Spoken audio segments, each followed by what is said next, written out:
Tales from the wild. Stories from the heart. A journey into the mind and soul of fired-up business professionals where they share their vision for the future. And hear from a different non-profit organization every month as they create awareness of their goals and their needs. Dive into a world of untamed passion as we join our host, Shireen Buerta, for this month's episode of Friends from Wild Places. Distance from families and from the community at large. I'm sure. Yeah. I'm sure. Yeah. So, ladies, let's take a pause before we continue. I just wanted to pop in with a little bit of a Buzzsprout advertisement. As you may or may not know, Friends from Wild Places uses Buzzsprout. Podcasting isn't hard when you have the right partners, and the team at Buzzsprout is passionate about helping you succeed. Join over 100,000 podcasters already using Buzzsprout to get your message out to the world. When I started this podcast, I didn't know where to begin and was quite overwhelmed, but using Buzzsprout made it much easier and straightforward. To start your own podcast and get a $20 Amazon gift card, follow the link in the show notes. This lets Buzzsprout know we sent you and help support our show. Buzzsprout, let's create something great together. So back to you, Patricia. So how did you get into cybersecurity and why? Yeah, like I had mentioned before, our business had been doing IT for many years, 37 plus years for my partner. And so he got into more and more into cybersecurity because of the nature of our business. We wanted to, stay at the vanguard, and nowadays cybersecurity is such an important component of, just being in this technological world. Right. So that's how we got more and more into it. He eventually got into the University of Miami program, like I had mentioned. Now, right this moment, we're both enrolled into the MIT online program. And while I was homeschooling, I had taken a step back from the networking, from the marketing and all of that stuff. I still continue to do my work, sort of like a behind the scenes, everything that I had to do for clients. Right. And I was very involved. I became very, very heavily involved, aside from homeschooling, in my channel in YouTube, which actually speaks about Abraham Hicks, like we had mentioned before. And I translate from English into Spanish, and I dub the clips that Abraham gives the permission, Esther Hicks gives the permission to do so. And at that time, I was reluctant to get into cybersecurity because I thought such a disconnect from this that I'm sharing about living with gratitude and appreciation in your heart and being, feeling love and appreciation for one another and respect and all of that. And then here's this world about cybercrime and extortion and hacking. And I just felt like it wasn't something I wanted to get into. Right. But as time went by, and more, there are more breaches, there are more extortions and tales of people just like you and me and all of us here getting scammed or getting robbed. Then I realized, I wanted to be part of the solution. And we had this tool here with our company, this service and this knowledge and expertise. So I want to use it to service the community and help them be protected and be empowered within the cyber life rather than be afraid or fearful. That's why I got into it. Now I'm really, really committed, and I'm really excited to be able to make a difference. Well, that's awesome. Because, as a business owner myself, I'm a virtual bookkeeper. So 99% of my business is online. It's on cloud-based accounting systems. it's on Zoom, it's email, you know, I'm constantly virtual. And so one of the biggest things as a business owner of a virtual bookkeeping company is I needed cybersecurity. So when you talk about cybersecurity, I know I can relate to how important it is for a virtual business owner. Can you give me some ways I can avoid cyber attacks? Because I mean, it's so easy. There was a scam email going about QuickBooks, and they were asking people to sign in, but it wasn't the QuickBooks's link, it was something else. And if you didn't pick up on it, you could have given away your password. And as QuickBooks Pro advisors, you don't think that it's anything else but QuickBooks, just trying to, you know, anyway, long story short, please, I just want some good pieces of advice on how to avoid being cyber attacked, as one would say. Yes, yeah, that's a really good question, because we all need to take at least the most fundamental precautions to be able to spot those threats. And indeed, like you're saying, the email that was going around with the QuickBooks brand, those were obviously spoofed emails because QuickBooks didn't send them, but they made them look like they came from QuickBooks, right? Mm. Exactly. So that's the threat. And in fact, the weakest link in cybersecurity right now is humans. We click whenever we're not supposed to click. I mean, we don't know. See, we can easily be fooled by emails like that. And it's not like you're not a smart, intelligent person. It's just that they make it so easy for us to fall and be scammed. So the thing to do first is, as far as email is concerned, you could just be very careful not to click on links. If you find this suspicious, do not click on the link, but rather go to your QuickBooks account, either type yourself directly the URL, the address in the browser, or better yet, bookmark the safe address into your browser so you don't inadvertently mistype it or click somewhere else.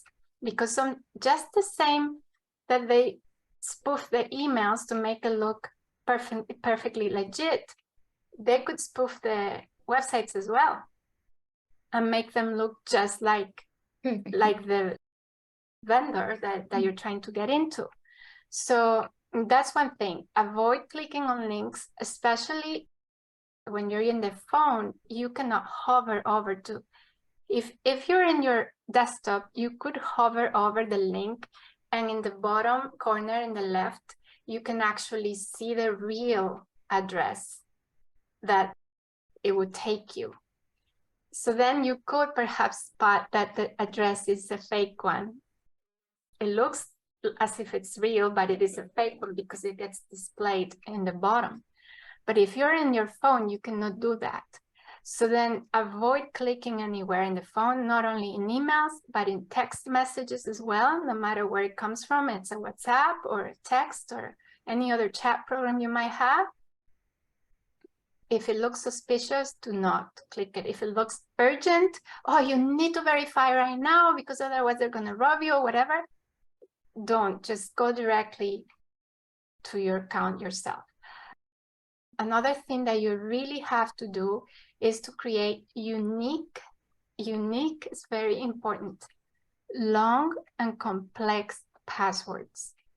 Because if in a case that for some reason somebody hacks, let's say, your bank account, or they hack the bank, and in the bank they steal millions of username and passwords, then they'll have that password, and if it wasn't unique, then they'll use that password to go into God knows how many other accounts that you might have had with that password.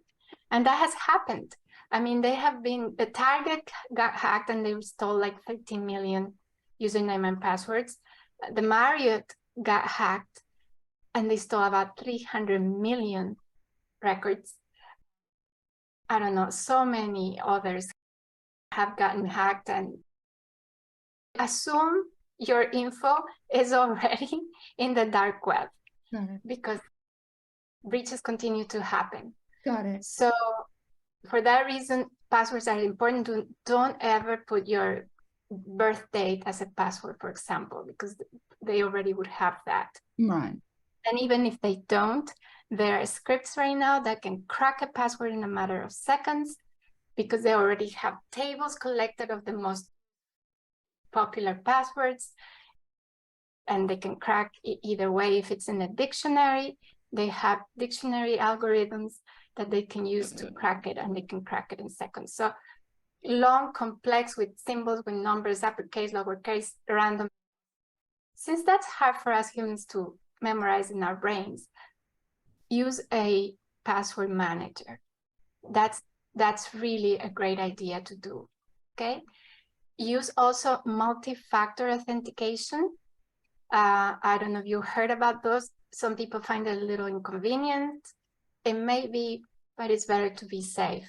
And if you have that enabled, make sure it's actually two-factor or multiple factor, meaning you're entering through the browser in your desktop, and the second factor would be in your cell phone. That's where the code comes in. So it's two different devices. It's not in the same device. Otherwise, it's not two-factor, it would be a two-step because it would be in the same device. It's still better than none, but better if you have it in a separate device. Also, because if you lose, say, your cell phone or your laptop, right, you at least have something separate. Backups are really, really important in case, for some reason, you get attacked or spyware, you clicked whenever you weren't supposed to, and then there's ransomware coming up, they block you out of your computer, you at least have backups, and if possible, encrypted in a cloud or in a hard drive, external hard drive from your computer. right. Those would be the most basic fundamentals. There's also firewall, antivirus, anti-malware software, and update your software as often as possible. If you can enable automatic updates, then do so. I mean, that would be the basic. I mean, I have a list of other items, and if you want to, I can give you a link for you, anyone who's interested in downloading that list. Yes, please. Top things you could do as a solopreneur not to get hacked. Nice. So it's very important for you to just be aware and be aware, to be aware where to click. And whenever you're surfing in Google, or for example, don't just click on, oh, the free thing, free whatever. If it looks too good to be true, It probably is. Probably you want to pass it up. Patricia, I have a question. So when you mentioned this, the password manager, right? So this is my thought process, because everyone out there that knows me personally, I am not the IT. Like I got the AOL account, okay? Like I miss my Razor phone, like that's my hub. But how do you know that the password manager companies are not scammers? Well, you have to go to a reputable one. Yeah. And so that's a really good question.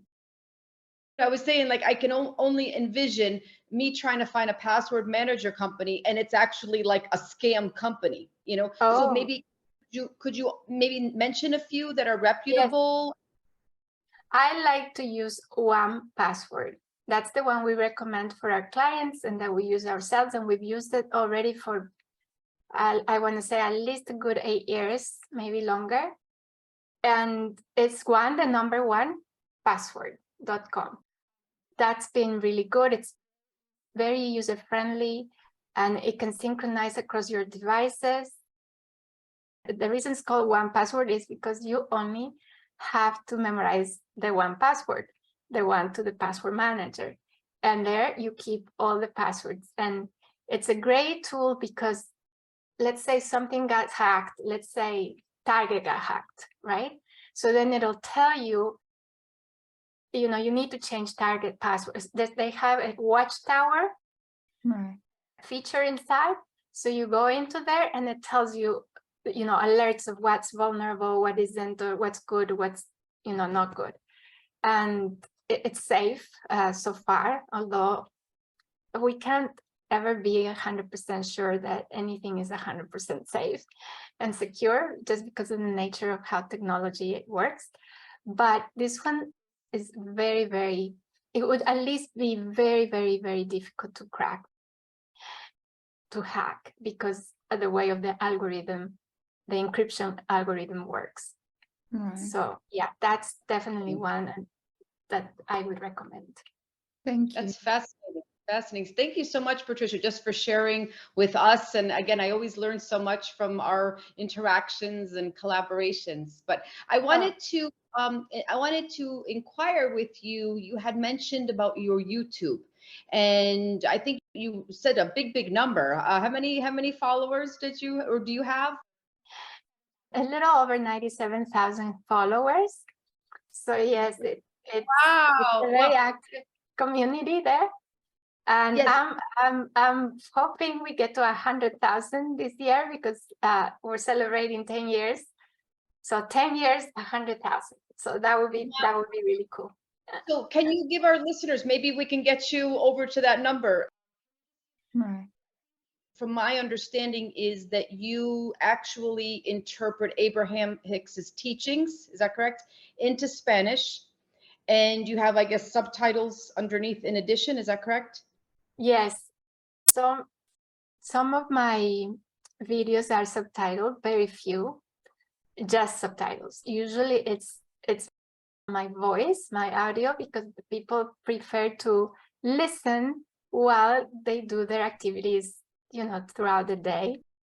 Right. And so they have the audio and the subtitle comes up often. I also tried to just do subtitles one time, and people were like, please come back with the voice. We need the audio. So yeah, that's what I do. Abraham Hicks, whose real author is Esther Hicks, she gave the permission a long time ago for folks to translate, to either subtitle or dub her works, up to 15 minutes of her clips, into any languages in the world. So that's how I discovered them. Back then, I kept myself glued to YouTube, listening to Abraham about 13 years ago, when I discovered Abraham. And I kept on doing that for 2 straight years, until one day, it didn't occur to me that it was in different languages. I always heard them in English. And one day there was this little video with subtitles in Spanish. And I was, oh, wow, people are subtitling into Spanish. And I thought it would be much better to do it with an audio, because that's what I do. And I get to do my work while I listen. And so I said, let me try to dub it, to dub the audios. Mm. And that's how it got started. Oh, I love that. Yeah. Where can we support you? Yeah, where can we support you for your YouTube? Oh, thank you. It's in Spanish, like I said. So it's youtube.com/tu vida ahora, which means your life now. If you want, I can put the link there, or Shireen, I'll give you the link so you can put it in the show notes. Definitely. I'll have that information. Yeah, you could, if anyone is interested in learning Spanish, you could use it to learn Spanish and train your ear at least. I like that. Yes. I need to learn some Spanish myself. So, Patricia, if there are some listeners out there that would like to start their own YouTube channel, what could you say are some of the first few steps that they need to do to get where you are? Okay, I think first I would advise anyone to choose a topic that they're very interested or passionate about, because YouTube is not for the faint of heart. It takes consistency, and it can be very time consuming, at least at the beginning, until you get your groove and find your your own pace. But I think consistency is another one. Just stick to a schedule. At the beginning, you can test. Some people say test up to 6 or 7 or 8 topics. So, for example, you can decide to post a video, let's say every Friday at noon or whatever it is that you want, and do every Friday at noon 8 times different topics that fall within your realm of interests or passions, and see what has better following or better reaction from the YouTube community, and then go from there. Use YouTube's discovery keywords. You can just type in and YouTube will provide you some options or some alternatives or whatever keyword that you use. Nice. Use that, and later you will have some history to see from your own videos which ones are performing better. So use that as guidance as to how to continue to produce the content that the audience is wanting to see. Right. And after you select your winner out of all those 8 tests of different topics, then pick the one that makes the most sense, and then stick to the schedule. I think the YouTube algorithm favors the consistency, favors someone who's always doing fresh new content. Obviously, I think all the social media channels do that, but it's especially true with YouTube. And interact with your audience. People love that. And if from time to time you can go in and do a live interaction, interact with the audience. I used to do a lot of live streams in YouTube, and I would interact, and later they would write to me and say, thank you, you called my name, you talked to me. I mean, it was like, they love that. I mean, who doesn't, right?